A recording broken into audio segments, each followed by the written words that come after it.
अस्सलाम वालेकुम, मैं हूं शाहजेब खानजादा। ठीक एक साल पहले भारतीय वजीर आजम नरेंद्र मोदी ने कश्मीर की आईनी हैसियत तब्दील कर दी। एक ऐसा मुतनाज़ फैसला किया जिसने कश्मीर की सियासत, मुआशरत, मईशत, सहाफत और तालीम सबको बदल कर रख दिया। एक साल हो गया है, इंटरनेट पर पाबंदी है, समाजी तकरीबात पर पाबंदी है, सियासी सरगर्मियाँ होने नहीं दी जा रही, सियासी क़यादत घरों में नज़रबंद है, तालीमी इदारे बंद हैं, कारोबार तबाह हो गया है। जो बोलता है गायब कर दिया जाता है और जो सच सामने लाता है वो पाबंदियों का शिकार हो जाता है। भारतीय हुकूमत ने ख्वाब ये दिखाया था कि कश्मीर की खुसूसी हैसियत के खात्मे के बाद कश्मीर तरक्की करेगा, वहाँ के हालात बदल जाएंगे, मगर एक साल हो गया, कश्मीर पहले से भी पीछे चला गया है और आज पूरे पाकिस्तान ने कश्मीरियों के साथ इजहार यकजहती किया। वज़ीर आज़म ने आज़ाद कश्मीर असेंबली से खिताब किया, सदर पाकिस्तान ने सेनेट इजलास से खिताब किया, पूरे मुल्क में कश्मीरियों से यकजहती के लिए रैलियाँ निकाली गई, मगर कश्मीर में 2 दिनों से सख्त कर्फ्यू है, सब कुछ बंद पड़ा है, बुनियादी इंसानी हुकूक बुरी तरह मुतासर हो रहे हैं और रियासती सतह पर जुल्म जारी है, मगर इस सारे मामले पर भारत में खामोशी है। मीडिया वज़ीर आज़म मोदी के गुण गा रहा है और अदलिया खामोश है और अदलिया ये साबित कर रही है कि अगर एक फाशिस्ट हुक्मरान के आगे अदालतें भी घुटने टेक दें तो मुआशरा कैसे तबाह होता है और अदालती खामोशी की वजह से और नरेंद्र मोदी का साथ देने की वजह से कैसे भारत तबाही की तरफ बढ़ रहा है। जिस दिन नरेंद्र मोदी हुकूमत ने कश्मीर की खुसूसी हैसियत ख़त्म की, उसके बाद भारत में रहने वाले कश्मीरियों समेत इंसानी हुकूक के इदारों और शख्सियात ने अदालतों से रुजू किया। 600 से ज़ायद दरख्वास्तें दायर की गई, मगर एक साल हो गया है, अदालतें कोई भी फैसला नहीं कर सकी। हालांकि जो कुछ कश्मीर में हो रहा है वो इंसानी हुकूक की संगीन खिलाफ वर्जी है। जो हक आइन और कानून एक शहरी को देता है उसकी खिलाफ वर्जी हो रही है, मगर भारतीय अदलिया खामोश है। इसीलिए मोदी हुकूमत को मौका मिल रहा है और वो एक के बाद एक मुतनाज़ फैसला कर रही है।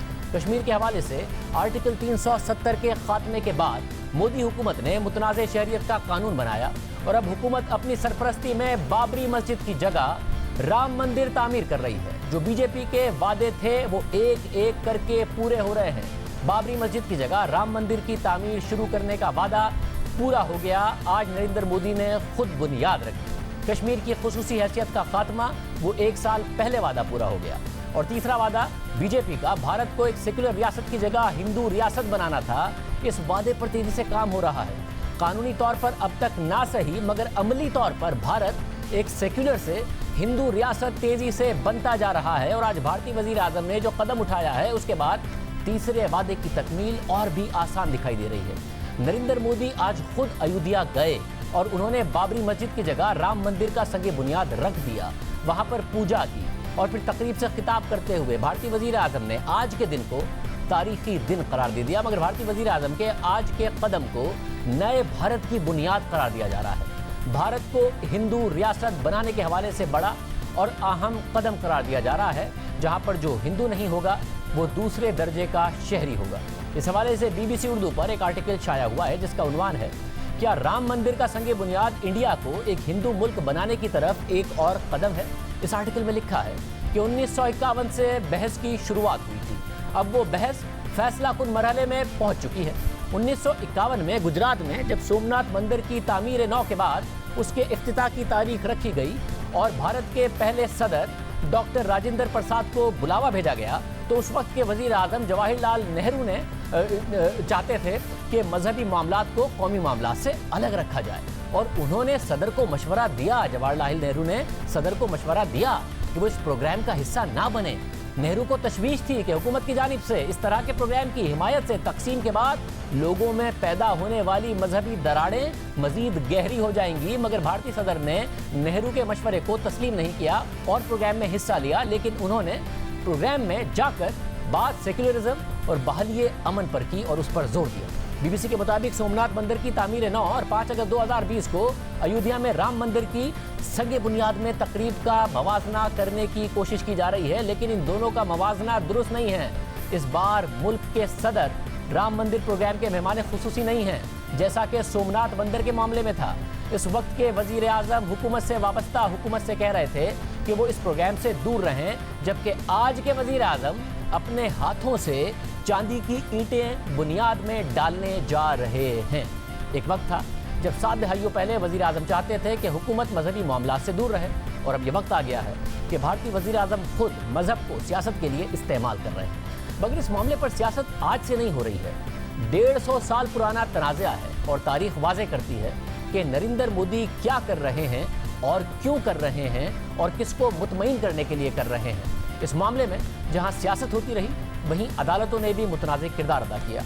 और ये किरदार इस लिहाज से अहम है क्योंकि जब मुआशरे में इंतहा पसंदी फ़रोग़ पा रही होती है, सियासत के लिए मज़हब का इस्तेमाल होता है, या फिर कोई एक फाशिस्ट हुक्मरान आ जाता है या कोई डिक्टेटर आ जाता है, तो एक इदारा होता है जो अपना किरदार अदा करता है, इंतहा पसंदी के फ़रोग़ में रुकावट बनता है, एक फाशिस्ट हुक्मरान के राह में रुकावट बनता है, इंसानी हुकूक की यकीन दहानी के लिए रुकावट बनता है। मगर भारत में अदलिया बढ़ती हुई इंतहा पसंदी के रास्ते में रुकावट नहीं बनी, बल्कि मुतनाज़े फैसले देती रही, जिसने इंतहा पसंदी को फ़रोग़ दिया। और अब जो भारत की तकसीम होने जा रही है, उसमें अदलिया का बहुत बड़ा किरदार है। अदलिया रुकावट बन सकती थी। बाबरी मस्जिद का नाम बरे सगीर के पहले मुगल बादशाह बाबर के नाम पर रखा गया और ये मस्जिद 16वीं सदी को उत्तर प्रदेश के इलाके अयोध्या में तामीर की गई। लेकिन ये मस्जिद हमेशा से बरे सगीर में मुसलमानों और हिंदुओं के दरमियान एक तनाज़े की वजह बनी रही। ये तनाज़ा 150 साल पुराना है। 1853 से इस जगह के मामले पर हिंदुओं और मुसलमानों में मुहाज़राई होती रही है, क्योंकि कुछ हिंदुओं का मानना है कि ये मस्जिद हिंदू मंदिर को तबाह करके तामीर की गई है और ये मंदिर हिंदू देवता श्री राम की जाए पैदाइश थी। इस मुहाज़राई को देखते हुए 1859 में बरतानिया ने बाबरी मस्जिद की जगह को इबादत के लिए 2 हिस्सों में तकसीम किया, एक हिस्सा हिंदुओं के लिए और दूसरा हिस्सा मुसलमानों के लिए। और बाबरी मस्जिद की यह हैसियत 90 साल तक बरकरार रही। 1949 तक बाबरी मस्जिद 2 हिस्सों में तकसीम रही, यानी बरे सगीर की आज़ादी के 2 साल बाद तक। मगर 1949 में इंतहा पसंद हिंदुओं ने मस्जिद में घुसकर हिंदू देवता श्री राम की मूर्ति रख दी और साजिश के तहत उसे ये रंग दिया कि श्री राम खुद इस मस्जिद में नमूदार हुए हैं। इस वाक़े ने बाबरी मस्जिद के तनाज़े को फिर से जिंदा कर दिया। एहतजाज हुए, फसादात हुए। भारत की उस वक्त की हुकूमत ने हालात को देखते हुए भारतीय बाबरी मस्जिद की जगह को मुतनाज़े इलाका करार दे दिया। मकामी अदालत ने मस्जिद को सील करने का हुक्म दे दिया, यानी ना हिंदू यहाँ इबादत कर सकते थे और ना ही मुसलमान। यानी अदालत ने मस्जिद में मुसलमानों को इबादत के हवाले से वाज़ेह फैसला नहीं दिया और फिर ये सब कुछ ज़्यादा देर तक नहीं चल सकता, जिसकी वजह भारतीय सियासतदानों की तरफ से वोट बैंक के लिए बार बार मजहब का इस्तेमाल करना था, जिसका प्रचार सबसे ज़्यादा 80 की दहाई में देखने में आया। क्योंकि 1949 से 1980 तक ये मामला एक तनाज़ा तो रहा, लेकिन मामला शिद्दत पसंदी की तरफ नहीं गया था। लेकिन 80 की दहाई में जब मजहब का सबसे ज़्यादा इस्तेमाल किया गया तो इस तनाज़े ने दोबारा जन्म लिया और इसमें भारत की सेक्युलर जमात कांग्रेस ने अहम किरदार अदा किया। और पता चलता है कि जब सेक्युलर जमात भी मजहब का इस्तेमाल करती है तो चीज़ें कैसे उसके हाथ से निकल जाती हैं।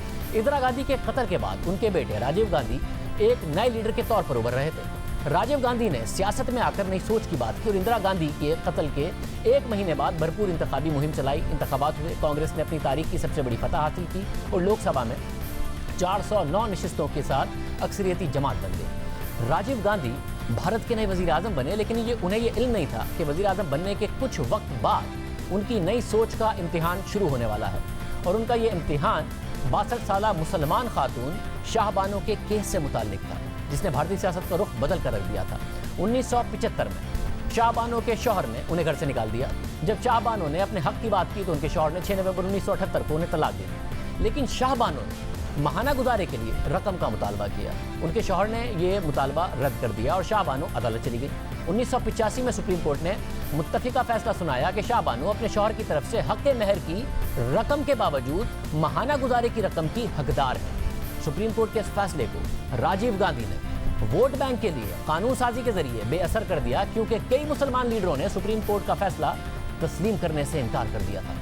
राजीव गांधी मुस्लिम वोट बैंक को नाराज नहीं करना चाहते थे, इसलिए कांग्रेस की हुकूमत ने 1986 में मुस्लिम वुमेन प्रोटेक्शन के नाम से एक बिल पार्लियामेंट में पास करवाया, जिसने सुप्रीम कोर्ट के फैसले को बेअसर कर दिया।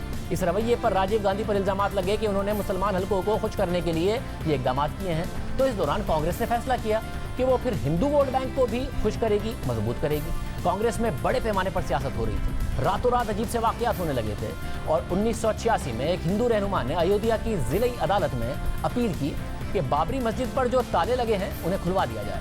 इस बार भी बजाय इसके कि अदालत इंतहा पसंदी की राह में रुकावट बनती, उसकी मददगार बन गई। 2 दिन बाद जिले अदालत के जज KM पांडे ने फैसला सुनाया कि मस्जिद के ताले खुलवा दिए जाएं और हिंदुओं को अंदर जाकर पूजा करने की इजाज़त दी जाए। जिला इंतजामिया ने अदालत को बावर कराया कि ताले खुलवाने के बाद हालात खराब नहीं होंगे और दोपहर को अदालत ने फैसला सुनाया और शाम को ही जिला इंतजामिया ने मंदिर के दरवाजे खोल दिए, जिसकी वजह से फैसले से मुतासरा लोगों को आला अदालतों में जाने का वक्त ही नहीं मिला और मस्जिद के ताले खोलते वक्त भारत के सरकारी चैनल ने लाइव कवरेज भी दी। यानी कांग्रेस की हुकूमत वाज़े तौर पर बाबरी मस्जिद के वाक़े को सियासत के लिए इस्तेमाल कर रही थी। शाहबानो के केस में मुस्लिम वोट बैंक को मजबूत करने की कोशिश की गई। उस केस में अदालती फैसले को नजरअंदाज किया गया, जबकि हिंदू वोट के हासिल करने के लिए बाबरी मस्जिद से मुतालिक अदालत के फैसले पर चंद घंटों में अमल किया गया। दो अलग तरीके थे, मगर मकसद एक था, सियासत के लिए मजहब का इस्तेमाल। और ये एक सेक्युलर जमात कांग्रेस की तरफ से किया गया, पहले मुसलमानों का वोट बैंक हासिल करने के लिए और फिर हिंदुओं का वोट बैंक मजबूत करने के लिए। लेकिन कांग्रेस को यह अंदाजा नहीं था कि जिस वोट बैंक के लिए वो मजहब का इस्तेमाल कर रही है, उसे हासिल करने के लिए बीजेपी उससे आगे बढ़ जाएगी। देखते ही देखते बीजेपी और उससे जुड़ी इंतहा पसंद जमातें खुलकर सामने आ गई। हिंदू कौम परस्त जमातों ने राम मंदिर मुहिम का आगाज 1980 में किया, लेकिन उसको इतनी पजीराई नहीं मिली। मगर कांग्रेस की तरफ से मस्जिद के दरवाजे खोलने के बाद इन जमातों ने अपनी तहरीक को और तेज कर दिया। कांग्रेस पीछे चली गई और LK अडवाणी की बीजेपी ने इन जमातों से मिलकर भरपूर मुहिम चलाई। 1989 में बीजेपी ने बाबरी मस्जिद के मकाम पर राम मंदिर की तामीर के मकसद को अपने सियासी एजेंडे में शामिल कर लिया और भरपूर तरीके से पूरे मुल्क से कारकुनों को जमा किया और अयोध्या पर चढ़ाई कर दी। 6 दिसंबर 1992 को 2 लाख के करीब हिंदू मुजाहिरीन बाबरी मस्जिद के गिर्द जमा हुए, लेकिन ये एहतजाज देखते ही देखते फसाद में बदल गया। लोग बेकाबू हो गए, उन्होंने बाबरी मस्जिद को शहीद कर दिया। मस्जिद शहीद हो गई, वोट बैंक जो कांग्रेस के पास था वो बीजेपी के पास चला गया। 1984 तक दो निशिस्तों वाली बीजेपी मस्जिद शहीद करने के 4 साल बाद यानी 1996 को 161 निशिस्तों के साथ पार्लियामेंट में आई और 2019 में बीजेपी के पास 300 से ज्यादा निशिस्तें हैं। कांग्रेस को बहुत पीछे छोड़ गई है इंतहा पसंदी में भी और वोट बैंक में भी। बाबरी मस्जिद के मामले से शुरू होने वाली बीजेपी की सियासत आगे भी उसी तरह जारी रही और नफरत की सियासत को फरोग देकर बीजेपी आगे बढ़ती गई। आगे भी बीजेपी नफरत की सियासत करती रही, मकबूल होती गई, आगे बढ़ती गई। इस हवाले से अमेरिका के मारूफ मैगजीन न्यूयॉर्कर ने एक स्टोरी की थी जिसने बीजेपी की सियासत को बेनकाब कर दिया। नरेंद्र मोदी के हवाले से इंकिशाफात किए, कई वाकयात और हकाइक सामने लाए, जिससे पता चलता है कि नरेंद्र मोदी आज जो कर रहे हैं वो क्यों कर रहे हैं। उस रिपोर्ट के मुताबिक सितंबर 1990 में सीनियर बीजेपी रहनुमा LK अडवाणी ने बाबरी मस्जिद को गिराकर उसकी जगह मंदिर बनाने का नारा लगाया। अपने इस नारे को मकबूल करने के लिए उन्होंने 2 महीने के लिए पूरे भारत का सफर किया, जिसको राम रात यात्रा का नाम दिया गया। अडवाणी रोजाना मुख्तलिफ इलाकों में तकारीर करते, लोगों को इश्तियाल दिलाते कि भारतीय हुकूमत मुसलमानों के हक में उनके लिए पसंदीदगी दिखाती है। इस सब के नतीजे में भारत में फिरकावाराना फसादात हुए, जिसमें सैकड़ों लोग मारे गए। अयोध्या पहुंचने से पहले अडवाणी को गिरफ्तार कर लिया गया, मगर दूसरे बीजेपी के कारकुन बाबरी मस्जिद की तरफ बढ़ते चले गए और रास्ते में सपोर्ट और फंड्स दोनों इकट्ठे करते रहे। 6 दिसंबर 1992 को RSS की क़यादत में एक हुजूम कुल्हाड़ियां और हथौड़े लेकर बाबरी मस्जिद पर चढ़ गया और रात तक पूरी इमारत को तबाह कर दिया। मस्जिद की तबाही से पूरे भारत में हिंदू मुस्लिम फसादात फूट पड़े, मगर RSS को इसका सबसे ज्यादा फायदा हुआ। उसकी मेंबरशिप में बेपनाह इजाफा होने लगा। बाबरी मस्जिद से जुड़े इस सारे फसाद में एक बहुत नामवर भारतीय दानिश्वर अशेष नैंडी ने RSS के मेंबर्स के साथ इंटरव्यूज की एक पूरी सीरीज की। वो हिंदू कौम परस्तों की जहनियत को समझना चाहते थे। जिन लोगों के इंटरव्यूज उन्होंने किए उनमें एक नरेंद्र मोदी भी थे, जो उस वक्त ज्यादा मकबूल नहीं थे। अशेष नैंडी के मुताबिक उन्होंने नरेंद्र मोदी में एक आमराना शख्सियत की खुसूसियात देखी, उनमें एक कट्टरपन और सख्ती देखी। उनके बकौल मोदी ने उन्हें एक तस्वुराती कहानी बताई कि कैसे भारत दुनिया की साजिशों का टारगेट है, जिस साजिश में भारत का हर मुसलमान मुमकिना तौर पर शामिल है। नरेंद्र मोदी का इंटरव्यू करने वाले माहिर नफ्सियात के मुताबिक मोदी हर लिहाज से एक फाशिस्ट हैं और मैं ये उनकी बुराई करने के लिए नहीं बल्कि उनकी शख्सियत की तशखीस के तौर पर कह रहा हूँ। आगे आर्टिकल में मजीद लिखा है कि साल गुजरते गए, फिर 27 फरवरी 2002 को एक मुसाफिर ट्रेन को गोधरा में रोका गया, जो कि गुजरात का मशहूर शहर है। ये ट्रेन अयोध्या से आ रही थी। बहुत से मुसाफिर वो जगह देखने और वहाँ मंदिर की तामीर के हक में आवाज़ उठाने गए थे, जहाँ बाबरी मस्जिद को मस्मार किया गया था। इन मुसाफिरों में से अक्सरियत का ताल्लुक VHP से था, जो कि RSS का एक मजहबी विंग है। जब ट्रेन स्टेशन पर रुकी तो हिंदू और मुसलमान मुसाफिर आपस में जुमले कसने लगे। जब जुमलेबाजी बढ़ी तो किसी एक अशिया बेचने वाले ने, जो कि मुमकिना तौर पर मुसलमान हो सकता है, जलती हुई आग ट्रेन की तरफ उछाल दी। आग फैलने से मुसाफिर अंदर फंस गए। जैसे ही दरवाज़ा खोला तो आग और फैल गई और 58 अफराद दम घुटने और जलने से मारे गए। जैसे ही यह खबर फैली तो वहाँ की हुकूमत ने RSS के कारकुनों को इजाज़त दी कि वो लाशों को लेकर पूरे अहमदाबाद शहर में मुजाहरे करें, जिसके नतीजे में लोग मुश्तइल हुए और मुसलमानों पर पूरी रियासत में हमले होते गए। हिंदू मुजाहिरीन के जत्थे गलियों में निकल आए, नारे लगाने लगे कि मुसलमानों से बदला लो, उन्हें ज़िबा कर दो। चश्मदीद गवाहों के मुताबिक एहतजाज करने वालों ने हमला खवातीन को मार डाला, गैंग रेप किए, एक मुसलमान लड़के को ज़बरदस्ती पेट्रोल पिलाया और फिर माचिस मुंह में डाल दी। एहसान जाफरी, जो उस वक्त एक बुजुर्ग कांग्रेसी रहनुमा थे, उन्हें बरहना हालत में शहर में घुमाया गया और फिर उन्हें भी आग लगा दी गई। अखबार के मुताबिक इन मुजाहिरों का सबसे भयानक पहलू यह है कि ये ज़्यादातर खुद इंतहा पसंद तंजीम आरएसएस ने प्लान किए थे। बंदूकों और तलवारों से लैस आरएसएस के लोग बाकायदा वोटर लिस्टों, ऑफिशियल डॉक्यूमेंट्स और एड्रेसेस के साथ मुसलमानों के घरों और दुकानों पर हमले करते रहे। अखबार के मुताबिक उस वक्त गुजरात के वजीर आला नरेंद्र मोदी थे, जिन्हें वजीर आला बने 5 महीने ही हुए थे। जैसे ही मुजाहिरों में शिद्दत आती गई, नरेंद्र मोदी इंतजामिया गायब हो गई। भारतीय फौज को गुजरात में जरूर तलब किया गया, मगर फौजियों को मुजाहिरे रोकने के बजाय बैरक्स में ही रोक के रखा और मुजाहिरे फैलते चले गए। गुजरात के बहुत से इलाकों में पुलिस न सिर्फ तमाशाई की तरह सब कुछ देखती रही, बल्कि मुतादिद इंसानी हुकूक की तंजीमों का कहना है कि खुद पुलिस भी मुसलमानों के खिलाफ मुजाहिरों और कार्रवाइयों का हिस्सा बन गई। बहरहाल 3 माह तक ये मुजाहिरे और कार्रवाइयाँ चलती रहीं। जब ये ख़त्म हुए तो 2000 लोग मारे जा चुके थे और 1.5 लाख लोग बेघर हो चुके थे। गुजरात की लिसानी जोग्राफिया ही बदल चुका था। अब बहुत से मुसलमान वहाँ अहमदाबाद में कच्ची आबादियों में रहते हैं, जहाँ बारिशों में पानी और बदबू में ज़िंदगी गुजारने पर मजबूर हैं। मगर इस सब के बाद मोदी हुकूमत ने हज़ारों बेघर मुसलमानों के लिए कुछ नहीं किया। और जब नरेंद्र मोदी से इस हवाले से पूछा गया तो उन्होंने कहा कि ये रिलीफ कैंप्स तो दरअसल बच्चे पैदा करने की फैक्ट्रियाँ हैं। जो लोग बच्चे पैदा करके तेजी से आबादी बढ़ा रहे हैं, इन्हें सबक सिखाना चाहिए। कुछ हिंदू मुजाहिरीन को गिरफ्तार जरूर किया गया, मगर चंद दर्जन ही मुजरिम करार पाए। मगर जब नरेंद्र मोदी वज़ीर आज़म बने तो उन्हें तमाम इल्ज़ामात से क्लीन चिट दे दी गई। बाद में होने वाली तहकीकात से शवाहिद सामने आ गए कि मोदी की गुजरात हुकूमत की मर्जी से मुजाहिरे हुए। कुछ ऑफिशियल्स का तो ये भी कहना है कि मुजाहिरे शुरू करने का फैसला ही नरेंद्र मोदी का था। एक काबीना के वजीर हरन पांड्या ने हल्फन ये बयान दिया कि जिस रात ये मुजाहिरे हुए उसी रात नरेंद्र मोदी के घर उन्होंने मीटिंग अटेंड की, जिसमें उन्होंने पुलिस के सीनियर एहलकारों को यह हिदायत की कि हिंदुओं को अपना गुस्सा निकालने दो और रास्ते में मत आओ। इन सब मुजाहिरों के बाद नरेंद्र मोदी पर अमेरिका और बरतानिया में दाखिले पर पाबंदी लगा दी गई। बीजेपी के सीनियर रहनुमाओं ने मोदी पर तनकीद की और जब 2004 में अटल बिहारी वाजपेयी इलेक्शन हार गए तो उन्होंने अपनी हार की वजह भी नरेंद्र मोदी को करार दिया। मगर गुजरात में नरेंद्र मोदी को सियासी फायदा हुआ। बजाय इसके कि मोदी अपनी इस्लाह करते, उन्होंने हिंदुइज्म की सियासत को आगे बढ़ाया, जिस पर उन्हें भरपूर सपोर्ट मिली। मोदी मुसलमानों के खिलाफ अक्सर बराह रास्त नहीं बल्कि इशारों में बात करते, तकारीर में मुसलमानों को तरक्की में रुकावट करार देते। गुजरात में मोदी उभर रहे थे, मगर भारत के दीगर इलाकों में बीजेपी का ग्राफ नीचे जा रहा था, जिससे मोदी का इंतहा पसंद धड़ा पार्टी को कंट्रोल करने में कामयाब हो गया। उनका इमेज एक प्रो बिजनेस लीडर के तौर पर बनाया गया, जो मुआशी तरक्की लाएगा। और आखिर में सुप्रीम कोर्ट की तहकीकाती टीम ने गुजरात के कत्लेआम में नरेंद्र मोदी को तमाम इल्जामात से शवाहिद न होने की वजह बताकर बरी कर दिया, जिस पर इंसानी हुकूक की तंजीमों ने एक सियासी फैसला होने का इल्जाम लगाया। 2007 में CNN IBN चैनल पर एक इंटरव्यू में सहाफ़ी करण थापड़ ने नरेंद्र मोदी से पूछा कि क्या उन्हें गुजरात में कत्लेआम का अफसोस है, तो नरेंद्र मोदी से कोई जवाब नहीं बन पाया और फिर इंटरव्यू छोड़कर चले गए।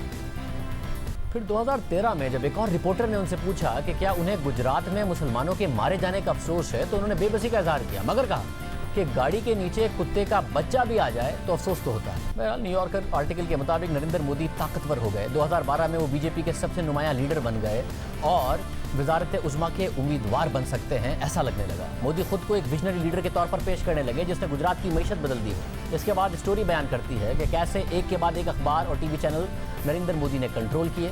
जो एंकर या सहाफ़ी तरकीद करता फारिग करा दिया जाता, जो अखबार या टीवी खिलाफ लिखता उसके इश्तिहारात बंद करा दिए जाते। करण थापड़, जिन्होंने नरेंद्र मोदी से गुजरात के कत्लेआम पर सवाल किया था, वो भी फारिग करा दिए गए। मुसलमानों पर हमले होने लगे, स्कूल टेक्स्ट बुक को बदल दिया गया और फिर शरीयत से मुतालिक मुतनाज़ फैसला किया गया। नरेंद्र मोदी तेज़ी से भारत को एक सेकुलर रियासत से इंतहा पसंद हिंदू रियासत बनाने की कोशिश कर रहे हैं। शुरू में उन्हें मुआशी कामयाबी हासिल हुई, जिसके बाद उन्होंने आर्टिकल 370 और दूसरे वादे नहीं किए थे पूरे। मगर जब उन्होंने दोबारा इलेक्शन जीता, मुआशी उन पर तनकीद होती रही कि मईशत भारत की बहुत ख़राब हो रही है, तो फिर वो ये सारे मुतनाज़ फैसले कर रहे हैं और मज़हब का कार्ड इस्तेमाल कर रहे हैं ताकि मकबूल रह सकें। एक के बाद एक ऐसा कदम उठा रहे हैं जो मुतनाज़ है, जो अक़लियतों के खिलाफ है, मगर अपोजिशन हो या इदारे सब खामोश हैं, बेबसी से सब कुछ होता देख रहे हैं। मगर कुछ लोग ऐसे हैं जो अब भी सच बोल रहे हैं अपने कलम के ज़रिए और अपनी ज़बान के ज़रिए। अभी मीडिया खामोश भी हो जाए और साथ ही अदलिया नरेंद्र मोदी का साथ भी दे दे, उनकी राह में रुकावट ना भी बने, मगर जब कल तारीख लिखी जाएगी तो सब याद रखा जाएगा। हम एक ब्रेक शामिल करते हैं। افسوسناک واقعے میں اب تک 135 افراد کی جان جا چکی ہے، 4000 سے زائد لوگ زخمی ہیں۔ لبنان کے حکام کے مطابق بندرگاہ کے جس گودام میں دھماکہ ہوا وہاں تقریباً 2750 ٹن ایمونیم نائٹریٹ کا ذخیرہ موجود تھا، جسے غیر محفوظ طریقے سے ذخیرہ کیا گیا تھا۔ لبنان کی حکومت نے واقعے کے ذمہ داروں کو انجام تک پہنچانے کا اعلان کیا ہے اور بندرگاہ کے حکام کو گھروں میں نظر بند کر دیا گیا ہے۔ لبنان کے وزیر اعظم نے قوم سے خطاب میں کہا ہے کہ جو بھی واقعے کا ذمہ دار ہوا اسے اس کی قیمت ادا کرنا ہوگی۔ اس خطرناک گودام کے حقائق جو 2014 سے موجود ہے سامنے لائے جائیں گے۔ رائٹرز کے مطابق ابتدائی تحقیق میں یہ بات سامنے آئی ہے کہ بیروت دھماکہ مجرمانہ غفلت کی وجہ سے ہوا، جو بندرگاہ پر 6 سال سے ذخیرہ کی گئی امونیم نائٹریٹ کے حوالے سے بڑھتی گئی۔ بندرگاہ پر موجود گودام نمبر 9 میں پہلے آگ لگی جو پھیلتے ہوئے گودام نمبر 12 تک پہنچ گئی، جہاں ایمونیم نائٹریٹ کا ذخیرہ موجود تھا۔ لبنان کے ڈائریکٹر جنرل آف کسٹمز کا کہنا ہے کہ کسٹمز نے عدلیہ کو 6 دستاویزات بھیج کر خبردار کیا تھا کہ بندرگاہ پر موجود امونیم نائٹریٹ خطرناک ہے، جسے ایکسپورٹ کر دیا جائے، لیکن ایسا نہیں ہو سکا۔ رائٹرز کے مطابق بندرگاہ پر کام کرنے والے ایک ملازم کا کہنا ہے کہ 6 ماہ پہلے ایک معائنہ ٹیم نے خبردار کیا تھا کہ اگر اس ذخیرے کو یہاں سے منتقل نہ کیا گیا تو یہ پورے بیروت کو تباہ کر دے گا۔ اس وقت تباہی کا ایک نقشہ بیروت میں ضرور نظر آ رہا ہے۔ پوری کی پوری بندرگاہ تباہ ہو گئی ہے جہاں 80% درآمدات ہوتی ہیں۔ ہمارے ساتھ عمر وڑائی صاحب موجود ہیں، head of South Asia Amnesty International ہیں، جو وہیں موجود تھے، جن کا بھی وہاں پر اپارٹمنٹ تباہ ہو گیا اور بہت بری صورتحال کا انہیں خود بھی سامنا کرنا پڑا۔ عمر وڑائی صاحب بہت شکریہ، بڑی خوش قسمتی ہے کہ آپ محفوظ رہے۔ اس وقت بیروت میں کیا صورتحال ہے؟ اتنا خوفناک یہ واقعہ ہوا، آپ نے اپنی آنکھوں سے دیکھا بھی، آپ کا اپنا اپارٹمنٹ بھی تباہ ہوا، بتائیے گا ہم کو۔ جی شکریہ شاہزیب۔ یہاں پہ تو ایک بہت خوف کی فضا ہے پورے شہر میں پھیلی ہوئی۔ لوگوں کو یہ سمجھ نہیں آ رہی کہ یہ کیا ہوا ہے ان کے ساتھ، کیسے ہوا ہے، کون ذمہ دار ہے اس سانحہ کے لیے۔ لوگ اپنے جاننے والوں کو ڈھونڈ رہے ہیں جو نہیں مل سکے ابھی تک، ہسپتالوں تک جا رہے ہیں جو زخمی لوگ ہیں وہ اپنی ٹریٹمنٹ کے لیے، لوگ تیاری بھی کر رہے ہیں جنازوں کے لیے جو لوگ شہید ہوئے ہیں اس سانحہ کی وجہ سے، اور لاکھوں لوگ جو ہیں ان کے یہاں گھر تباہ ہو گئے ہیں یا وہ بالکل ہی وہ سڑک پہ آ گئے ہیں، تو وہ بھی اپنا انتظام کرنے کی ڈھونڈ رہے ہیں۔ ان کو ابھی کوئی سمجھ نہیں آ رہی ہے کہ آگے والے دن یہ کیسے گزاریں گے اس صورتحال میں۔ اور اس وقت جو صورتحال ہے اس میں جو شہر ہے وہ کیا پوری کی پوری پورٹ کی جو تباہ کن صورتحال ہے؟ پہلے ہی کہا جا رہا تھا کہ وہاں معیشت اس وقت بہت مشکلات کا شکار ہے، یہ لوگوں کی مشکلات میں اور زیادہ اضافہ ہو گیا؟ انتہائی، اس سے کوئی 6 ہفتے پہلے جو لبنانی جو لیرہ ہے، جو یہاں کی جو کرنسی ہے، اس میں 80% جو ہے وہ ڈی ویلیویشن ہوئی تھی، تو پورے لوگوں کی لائف سیونگز جو ہے وہ تباہ ہو گئیں۔ یہاں پہ چوریاں عام ہو رہی تھیں اور لوگ اس حد تک چوری کرتے کہہ رہے تھے کہ مجھے صرف اپنے بچے کو کھلانا ہے، پلیز مجھے معاف کر دیں۔ یہاں پہ بجلی جیسے پاکستان میں ایک زمانے میں ہوتا تھا 15 گھنٹے 20 گھنٹے نہیں چلتی تھی، تو بالکل معیشت تباہ ہوئی تھی، ساتھ کرونا وائرس پھیلا ہوا تھا۔ اور یہ صورتحال تھی شاہزیب کی کئی جو ہسپتال جو کل رات بھرے ہوئے تھے ان کے پاس نہ جنریٹر تھے نہ بجلی تھی، اور ساتھ وہ پہلے سے کووڈ پیشنٹس کو جو ہے ٹریٹمنٹ دے رہے تھے، اس کے باوجود پھر ایمبولینسز آئیں اور بالکل ہی اوور فلو ہو گئے یہ جو زخمی لوگ تھے کل رات۔ جی یہ خبریں ہیں کہ واقعی ہسپتالوں میں جگہ تک نہیں بچی تھی، اور جو اتنا میسو انفراسٹرکچر تباہ ہوا ہے، لوگوں کے پاس جو رہنے کی جگہ ان کی تباہ ہو گئی۔ کچھ متبادل نظام آپ کے ساتھ بھی ہوا، وہ بھی موجود ہے۔ جب اتنی بری معاشی صورتحال ہے تو لوگ سڑکوں پر آ گئے ہیں، کیا اس وقت صورتحال ہے وہاں ان کے ساتھ؟ سڑکوں پہ آ گئے ہیں یا وہ رشتہ داروں کے پاس گئے ہیں یا بیروت سے باہر گئے ہیں۔ اب جیسے یہ دھماکہ ہوا تھا تو وہ امونیم نائٹریٹ جس طرح وہ ہوا میں پھیلی، لوگوں کو یہ خطرہ تھا کہ ایک دوسرا سانحہ ہوئے گا کہ اگر یہ ٹاکسک ہوا جو ہے ان کے لنگز میں چلی گئی تو یہ تو کووڈ کو آپ بھولیں، یہ تو اور ہی بڑی جو تباہی آ سکتی ہے۔ تو وہ پھر پکڑ کے اپنے گاؤں میں گئے یا جدھر بھی کوئی ٹھکانہ مل سکتا تھا ادھر پہنچے۔ کہ لوگ، میں خود اپنے کسی دوست کے گھر ٹھہرا تھا کل رات، تو یہ اب کئی لوگ سڑکوں پہ ہیں اور وہ پہلے سے ہی سڑکوں پہ تھے۔ مطلب امید کی کرن بڑی مشکل سے کوئی نظر آتی ہے یہاں پہ۔ اپنا بہت خیال رکھیے بڑائی صاحب، بہت شکریہ کہ آپ نے ہمیں جوائن کیا۔ بڑا مشکل وقت ہے اس وقت بیروت کے لوگوں کے لیے جو پہلے ہی مشکلات کا شکار تھے۔ امونیم نائٹریٹ امونیم نائٹروجن کا مرکب ہے، اسے زرعی شعبے میں کھاد میں استعمال کیا جاتا ہے، اس کے ساتھ یہ بم بنانے میں بھی استعمال ہوتی ہے۔ امونیم نائٹریٹ خود نہیں جلتا، لیکن اگر اسے گرمائش ملے تو یہ پگھل سکتا ہے اور اس کے مرکب سے ایسی گیسوں کا اخراج ہوتا ہے جو دھماکے کی وجہ بن سکتا ہے، اور یہ اس وقت زیادہ خطرناک ہو سکتا ہے جب امونیم نائٹریٹ کی بڑی مقدار ایک جگہ ذخیرہ کی گئی ہو، کیونکہ جب امونیم نائٹریٹ کا ایک حصہ پگھلنا شروع ہوگا اور پھٹے گا تو اس کے نتیجے میں پیدا ہونے والی گرمائش امونیم نائٹریٹ کے بقیہ حصے کو بھی لپیٹ میں لے سکتی ہے۔ اس لیے اسے محفوظ رکھنے کے لیے یہ بھی دیکھنا ہوتا ہے کہ جہاں اسے محفوظ رکھا جائے وہاں آگ لگنے کا خطرہ نہ ہو۔ امریکہ میں ہر سال لاکھوں ٹن امونیم نائٹریٹ کا استعمال کھاد بنانے میں استعمال ہوتا ہے، مگر امونیم نائٹریٹ کی وجہ سے تباہی کے واقعات بہت کم ہیں، مگر اب تک جو بڑے حادثات ہوئے ہیں وہ تباہ کن ہیں۔ ان میں سے ایک حادثہ امریکہ کی ٹیکساس سٹی میں اپریل 1947 میں اس وقت ہوا جب امونیم نائٹریٹ سے بھرے ہوئے جہاز میں آگ لگ گئی، جس کی وجہ سے دھماکہ ہوا، جس کے نتیجے میں 400 افراد ہلاک اور 1000 سے زائد عمارتوں کو نقصان ہوا۔ امریکی ہوم لینڈ سیکیورٹی کے مطابق جہاز میں 2087 میٹرک ٹن امونیم نائٹریٹ موجود تھا، جبکہ امریکہ میں دہشت گرد حملے کے لیے 1995 میں امونیم نائٹریٹ کا استعمال کیا گیا اور اوکلاہوما سٹی بم دھماکے میں 169 افراد ہلاک اور 467 زخمی ہوئے، اور اس دھماکے میں 1.8 میٹرک ٹن امونیم نائٹریٹ استعمال کیا گیا تھا، جبکہ بیروت میں 2750 میٹرک ٹن امونیم نائٹریٹ کے ذخیرے میں یہ تباہ کن دھماکہ ہوا ہے۔ پرائم بریک شامل کریں۔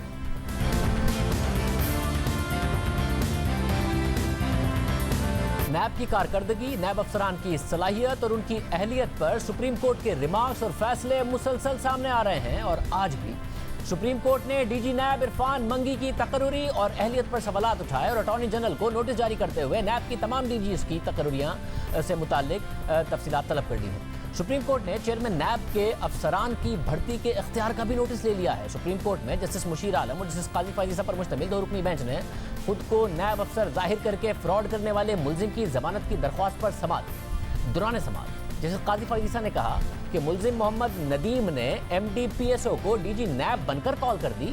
تفتیش کے مطابق ملزم مڈل پاس ہے، ملزم کے پاس بڑے بڑے افسران کے موبائل نمبرز کیسے آ گئے؟ بینچ کے سربراہ جسٹس مشیر عالم نے ریمارکس دیے کہ اس کیس میں ابھی تک کسی گواہ کا ابتدائی بیان ہی نہیں لیا گیا۔ جسٹس مشیر عالم نے پوچھا کہ کیا ملزم کے فون کا فورینسک کروایا گیا، جس پر تفتیشی افسر نے کہا کہ فورینسک کی ابھی تک رپورٹ نہیں آئی۔ مقدمے کے تفتیشی افسر نے عدالت سے کہا کہ ملزم نے عرفان منگی سمیت مختلف افسران کو اہم شخصیات بن کر کالیں کی۔ ملزم کے خلاف نیب کی جانب سے مقدمہ درج کروا دیا گیا۔ سماعت کے دوران جسٹس قاضی فائز عیسیٰ نے سوال کیا کہ اگر عرفان منگی کو کال کی تھی تو ان کا بیان کیوں ریکارڈ نہیں کیا گیا؟ یہ دوران سماعت کیے گئے کچھ سوالات تھے جس کا جواب عدالت کو نہیں ملا، جس پر عدالت نے برہمی کا اظہار کیا، اور اس موقع پر جسٹس قاضی فائز عیسیٰ نے D G NAB Rawalpindi Irfan Mangi کو مخاطب کرتے ہوئے پوچھا کہ عرفان منگی صاحب آپ کی تعلیم اور تنخواہ کیا ہے؟ اس پر ڈی جی نیب نے جواب دیا کہ میں انجینئر ہوں اور میری تنخواہ 4,20,000 روپے ہے۔ جسٹس قاضی فائز عیسیٰ نے پھر پوچھا کہ کیا آپ فوجداری معاملات کا تجربہ رکھتے ہیں؟ اس پر عرفان منگی نے جواب دیا کہ میرا فوجداری مقدمات کا کوئی تجربہ نہیں ہے۔ اس پر جسٹس فائز عیسیٰ نے برہمی کا اظہار کرتے ہوئے کہا کہ ایک انجینئر نیب کے اتنے بڑے عہدے پر کیسے بیٹھا ہوا ہے، نیب کیسے کام کر رہا ہے، چیئرمین نیب کس قانون کے تحت بھرتیاں کرتے ہیں، عرفان منگی کس کی سفارش پر نیب میں گھس آئے ہیں۔ جسٹس قاضی فائز عیسیٰ نے کہا کہ اب چیئرمین نیب جج نہیں، انہیں ہم عدالت میں بلا سکتے ہیں۔ جسٹس قاضی فائز عیسیٰ نے مزید کہا کہ نیب افسران کی نااہلی کی وجہ سے لوگ جیلوں میں سڑ رہے ہیں، لوگوں کو ڈرانے کے لیے نیب کا نام ہی کافی ہے۔ لگتا ہے ہمیں نیب کے لیے قانون کی کلاسز لگانا پڑیں گی۔ نیب کے 1999 سے اب تک کوئی رولز اینڈ ریگولیشنز بنائے ہی نہیں گئے، قواعد نہ بنانے پر نیب کے اپنے خلاف ریفرنس بنتا ہے۔ جسٹس فائز عیسیٰ نے ریمارک دیے کہ مارشل لاء میں قانون کی دھجیاں اڑائی جاتی ہیں، ہمیں اللہ سے زیادہ ایک ڈکٹیٹر کا خوف ہوتا ہے۔ مارشل لاء سے بہتر ہے دوبارہ انگریزوں کو حکومت دے دی جائے۔ ملک کو 2 حصوں میں تقسیم کر دیا گیا، ہر بندہ کرسی پر بیٹھ کر اپنا ایجنڈا چلا رہا ہے، نیب جس معاملے میں چاہتا ہے گھس جاتا ہے۔ بار بار مواقع دیے مگر نیب کے غیر قانونی کام جاری ہیں۔ اس موقع پر جسٹس مشیر عالم نے ریمارک دیے کہ ہم سب ریاست کے ملازم ہیں، ہم سب نے مل کر قانون کی عملداری میں حائل قوتوں کا مقابلہ کرنا ہے۔ جس کے بعد عدالت نے ملزم محمد ندیم کی ضمانت منظور کرتے ہوئے کیس کی سماعت کو غیر معینہ مدت تک کے لیے ملتوی کر دیا۔ عدالتیں بار بار اس سے پہلے بھی نیب کی کارکردگی پر سوال اٹھاتی رہی ہیں متعدد فیصلوں میں اور متعدد سماعتوں میں۔ پروگرام میں ایک بریک شامل کرتے ہیں، ایک اور اہم خبر کی تفصیلات آپ کو بتائیں گے۔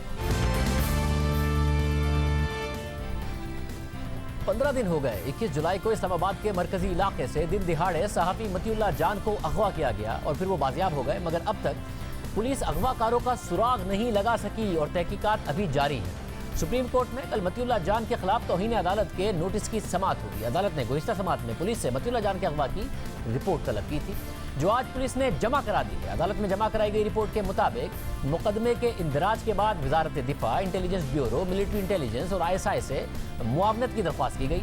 जहाँ से अगवा किया गया उस मकाम की जियो फेंसिंग की दरख्वास्त की गई। मोबाइल कॉल डेटा के लिए वाक़े के दिन ही दरख्वास्त मुतल्लिका महकमे को लिख दी गई थी।